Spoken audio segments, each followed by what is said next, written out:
Hello friends, this is Madhu and welcome to our YouTube channel M with Madhu. दोस्तों, इस video में हम discuss करेंगे सीटेट ईवीएस 2015 में आए ईवीएस के पार्ट 2 को। इससे पहली वीडियो में हम पार्ट 1 में 15 क्वेश्चन को डिस्कस कर चुके हैं। अगर आपने पार्ट 1 नहीं देखा तो पहले आप पार्ट 1 को देखिए, उसका लिंक आपको डिस्क्रिप्शन बॉक्स में मिल जाएगा। और साथ में ही हम एनसीईआरटी से कंटेंट भी कवर कर रहे हैं, वो भी आप प्लेलिस्ट में जाकर देख सकते हैं। तो चलिए स्टार्ट करते हैं। 15th क्वेश्चन है, निम्नलिखित में से हमारे देश के किस राज्य के अधिकतर लोग नारियल के तेल में पकी हुई समुद्री मछली खाना पसंद करते हैं? आपके ऑप्शंस है मिजोरम, गोवा, जम्मू कश्मीर या फिर बिहार। इन सभी पॉइंट्स को हम एनसीईआरटी जो कंटेंट सीरीज है उसमें हम डिस्कस कर चुके हैं। आप प्लेलिस्ट में जाकर उसे चेक कर सकते हैं। तो इसका आंसर होगा ऑप्शन सेकंड, यानी कि गोवा। जो गोवा के लोग हैं वे नारियल के तेल में पकी हुई समुद्री मछली को खाना पसंद करते हैं। 17th क्वेश्चन है, वह कौन सा जानवर है जिसके दांत हमेशा बढ़ते रहते हैं? वे दांतों को बहुत अधिक लंबा न होने देने के लिए वस्तुओं को काटते कुतरते रहते हैं। आपके ऑप्शंस है दीमक, गिलहरी, छिपकली या फिर चूहा। आपको यहाँ पर गिलहरी और चूहे में कंफ्यूजन होगा, आपको इसमें कंफ्यूज नहीं होना। गिलहरी के जो दांत होते हैं वह हमेशा बढ़ते रहते हैं और वे दांत अधिक लंबे ना हो जाए, इस वजह से वह चीज़ों को काटती कुतरती रहती है। ये फैक्ट भी आपका एनसीईआरटी में दिया हुआ है। 18th क्वेश्चन है, कोई किसान उर्वरकों और कीटनाशकों का अधिक उपयोग करके अपने खेत में बार बार धान की फसल उगा रहा है। ऐसा करने से उसके खेतों की मृदा, आपके ऑप्शन हैं, केवल धान की फसल के लिए ही उपयोगी रहेगी, सेकंड है जुताई के लिए उपयुक्त बन जाएगी, थर्ड है बंजर हो जाएगी और फोर्थ है अन्य फसलों के लिए भी उपजाऊ बन जाएगी। तो इसका आंसर होगा ऑप्शन थर्ड, यानी कि बंजर हो जाएगी। जब एक खेत में बार बार कीटनाशकों और उर्वरकों का प्रयोग किया जाएगा और एक ही फसल बार बार उगाई जाएगी, इससे जो मृदा है वह बंजर हो जाएगी। नेक्स्ट क्वेश्चन है, रेगिस्तानी ओक के बारे में निम्नलिखित कथनों का अध्ययन कीजिए। यहाँ पर कुछ पॉइंट दिए हुए हैं रेगिस्तानी ओक के बारे में। फर्स्ट है, रेगिस्तानी ओक एक वृक्ष है जिसकी ऊंचाई हमारी कक्षा के कमरों के लगभग बराबर अर्थात लगभग 4 मीटर होती है। सेकंड है, इस वृक्ष की जड़ें नीचे वृक्ष की ऊंचाई की लगभग 30 गुनी गहराई तक जमीन में भीतर जाती है जब तक कि पानी तक न पहुंच जाए। थर्ड है, इस वृक्ष के तने में पानी एकत्रित होता रहता है। और फोर्थ है, यह वृक्ष अबू धाबी में पाया जाता है। आपको इन पॉइंट में से बताना है कि इनमें से कौन कौन से पॉइंट सही है। तो इसका आंसर होगा ऑप्शन डी, यानी कि फर्स्ट, सेकंड और थर्ड। फर्स्ट पॉइंट इसमें सही है कि जो रेगिस्तानी ओक है उसकी ऊंचाई हमारी कक्षा के कमरों के लगभग बराबर यानी कि अर्थात 4 मीटर होती है। सेकंड भी सही है कि इस वृक्ष की जो जड़ें होती है वृक्ष की ऊंचाई के लगभग 30 गुनी गहराई तक जमीन में भीतर तक जाती है जब तक वह पानी तक न पहुंच जाए। थर्ड भी सही है कि इस वृक्ष के तने में पानी एकत्रित होता रहता है। लेकिन इसमें फोर्थ गलत है कि यह अबू धाबी में पाया जाता है, क्योंकि जो रेगिस्तानी ओक है वह अबू धाबी में नहीं ऑस्ट्रेलिया में पाया जाता है। तो ये सभी पॉइंट आप इससे याद रखेंगे। नेक्स्ट क्वेश्चन है, कोई व्यक्ति 2/1/2015 को मंडगांव से नागरकोइल जाने के लिए रेलगाड़ी में बैठा। रेलगाड़ी 7:45 पर मंडगांव से चली और अगले दिन अर्थात 3/1/2015 को 4:45 पर नागरकोइल पहुंची। यदि इन दोनों स्टेशन की बीच की दूरी 1140 किलोमीटर है तो रेलगाड़ी की औसत चाल थी लगभग। आपको रेलगाड़ी की औसत चाल बतानी है कि रेलगाड़ी की जो औसत चाल है वह कितनी थी। तो अब चाल क्या होती है? चाल होती है चाल बराबर दूरी बटे समय। दूरी कितनी है? 1140 और समय कितना लगा? समय लगा 21 घंटे। तो इससे आपकी जो चाल है, चाल कितनी आई? 54.28 किलोमीटर प्रति घंटा, यानी कि इसका आंसर होगा 54 किलोमीटर प्रति घंटा। तो 20 का होगा ऑप्शन फर्स्ट। नेक्स्ट क्वेश्चन है, नई दिल्ली में रहने वाला कोई व्यक्ति पहले भोपाल यानी कि मध्य प्रदेश और फिर रांची झारखंड का भ्रमण करना चाहता है। उसकी यात्रा की दिशा होगी। तो आपको बताना है कि कोई व्यक्ति दिल्ली रहता है, वह पहले भोपाल जाना चाहता है, उसके बाद वह रांची जाना चाहता है, तो उसकी जो यात्रा है उसकी दिशा क्या होगी? तो इसका आंसर होगा ऑप्शन सी, यानी कि पहले वह दक्षिण दिशा में जाएगा। जब वह दिल्ली से भोपाल जाएगा तो वह दक्षिण दिशा में चलेगा। उसके बाद जब वह भोपाल से रांची जाएगा तो वह पूर्व दिशा में चलेगा। तो उसकी यात्रा की दिशाएं क्या होगी? पहले दक्षिण दिशा में और फिर पूर्व दिशा में। नेक्स्ट क्वेश्चन है, नीचे दिए गए जानवरों में निम्नलिखित में से कौन सी विशेषता पाई जाती है? अब यहाँ पर कुछ जानवर दिए हुए हैं, जैसे छिपकली, गौरैया, कछुआ और सांप। इनमें से बताना है कि इन चारों जानवरों में से कॉमन कौन सी विशेषता इनमें पाई जाती है। फर्स्ट है कि वे अंडे देते हैं, सेकंड है वे जहरीले होते हैं, थर्ड है वे भूमि एवं जल दोनों में रह सकते हैं, और फोर्थ है उनके शरीर सल्क से ढके होते हैं। तो इसका आंसर होगा ऑप्शन फर्स्ट, यानी कि ये सभी हैं जो छिपकली, गौरैया, कछुआ और सांप, ये सभी अंडे देते हैं, ये इसकी विशेषता पाई जाती है। सेकंड पॉइंट में है कि ये जहरीले होते हैं। छिपकली और सांप जहरीला होता है, लेकिन गौरैया तो जहरीली नहीं होती।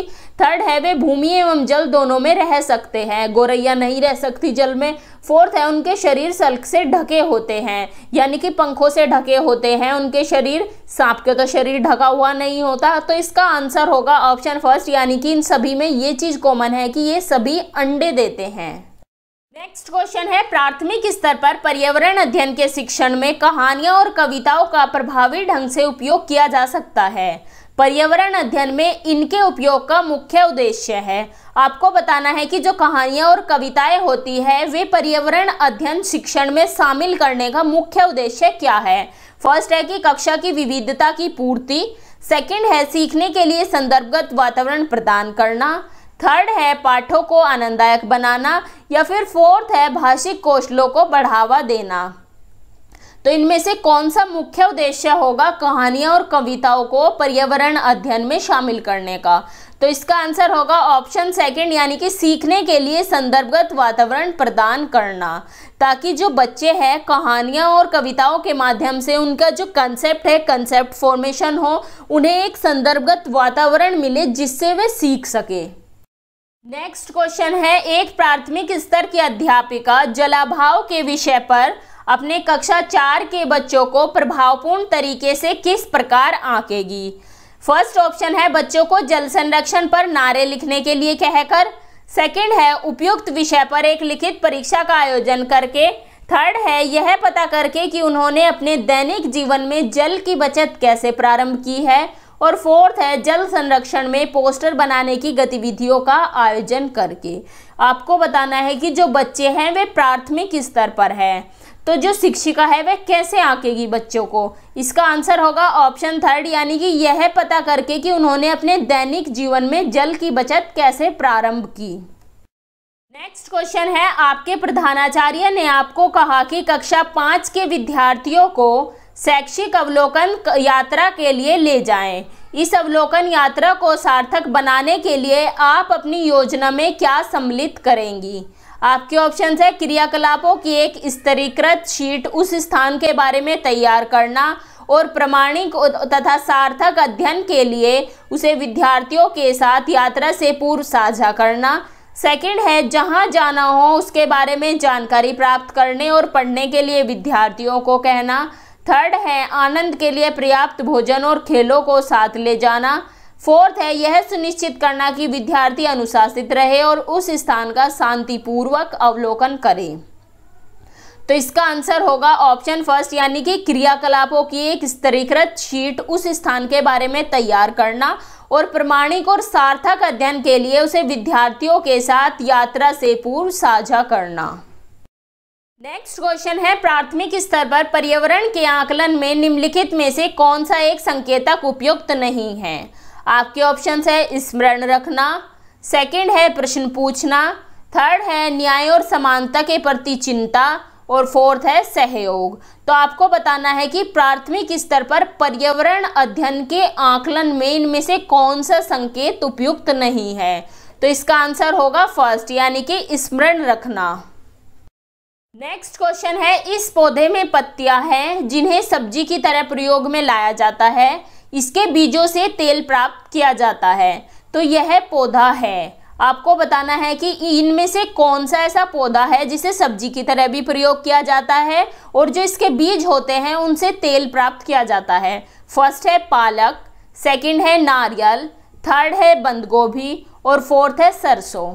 तो इसका आंसर क्या होगा? इसका आंसर होगा ऑप्शन फोर्थ यानी कि सरसों। जो सरसों होती है उसे सब्जी की तरह भी प्रयोग करते हैं क्योंकि इससे साग वगैरह भी बनाया जाता है और इसके जो बीज होते हैं उसका तेल भी हम सब्जी वगैरह बनाने के लिए प्रयोग करते हैं। नेक्स्ट क्वेश्चन है, कांसे के बारे में निम्नलिखित कथनों का अध्ययन कीजिए। फर्स्ट है, यह एल्यूमिनियम, आयरन और कॉपर जैसे ही एक तत्व है। सेकंड है, इसे भट्टी में कॉपर और टिन को पिघलाकर बनाया जाता है।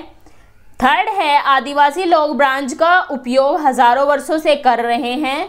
फोर्थ है, ब्रॉन्ज की बनी वस्तुएं एल्यूमिनियम की बनी वस्तुओं की तुलना में हल्की परंतु कहीं अधिक मजबूत होती है। इनमें से आपको बताना है कि कौन सा कथन सही है। तो इस क्वेश्चन को हम कई बार डिस्कस कर चुके हैं। इसका आंसर क्या होगा? इसका आंसर होगा ऑप्शन बी यानी कि सेकंड और थर्ड। सेकंड है कि यह टिन और कॉपर की मिश्र धातु है और थर्ड है, जो आदिवासी लोग थे वे इसका उपयोग हजारों वर्षों से कर रहे थे। नेक्स्ट क्वेश्चन है, निम्नलिखित में से कौन सा मच्छरों से फैलने वाले रोग का समुच्चय है? आपके ऑप्शन है चिकनगुनिया, मलेरिया, मियादी बुखार। सेकंड है हैजा, डेंगू, मलेरिया। थर्ड है चिकनगुनिया, डेंगू, मलेरिया और फोर्थ है चिकनगुनिया, हैजा और मियादी बुखार। तो आपको बताना है इनमें से कौन सा ऐसा समुच्चय यानी कि कौन सा ऐसा ग्रुप है जो मच्छरों से फैलता है। तो इसका आंसर होगा ऑप्शन थर्ड यानी कि चिकनगुनिया, डेंगू और मलेरिया। ये तीनों ही ऐसे रोग हैं जो मच्छरों से फैलते हैं। नेक्स्ट क्वेश्चन है, किसी राज्य के मानचित्र के एक सिरे पर लिखा था scale 1 centimetre is equal to 110 metre, यानी कि स्केल 1 सेंटीमीटर बराबर 110 मीटर। यदि इस मानचित्र पर किन्हीं दो स्थानों के बीच की दूरी 9.7 सेंटीमीटर मापी जाती है तो इन दोनों शहरों के बीच की वास्तविक दूरी है। आपको इन दोनों शहर के बीच की वास्तविक दूरी बतानी है। तो यहाँ पर दिया हुआ है स्केल 1 सेंटीमीटर में 110 मीटर है, तो 9.7 सेंटीमीटर में कितने मीटर होंगे? 1067 मीटर होंगे। तो हम इसे अब किलोमीटर में कन्वर्ट कर देंगे तो इसका आंसर होगा 1.067 किलोमीटर। ठीक है, तो यहाँ आपके 30 क्वेश्चन कंप्लीट होते हैं। मिलते हैं आपसे नेक्स्ट वीडियो में। For watching. अगर आपको वीडियो अच्छी लगी हो तो इसे लाइक करें, अपने व्हाट्सएप स्टडी ग्रुप में शेयर करें और चैनल को सब्सक्राइब करें और साथ ही बेल आइकन को भी प्रेस कर दें जिससे आपको लेटेस्ट वीडियो के नोटिफिकेशंस मिलते रहें।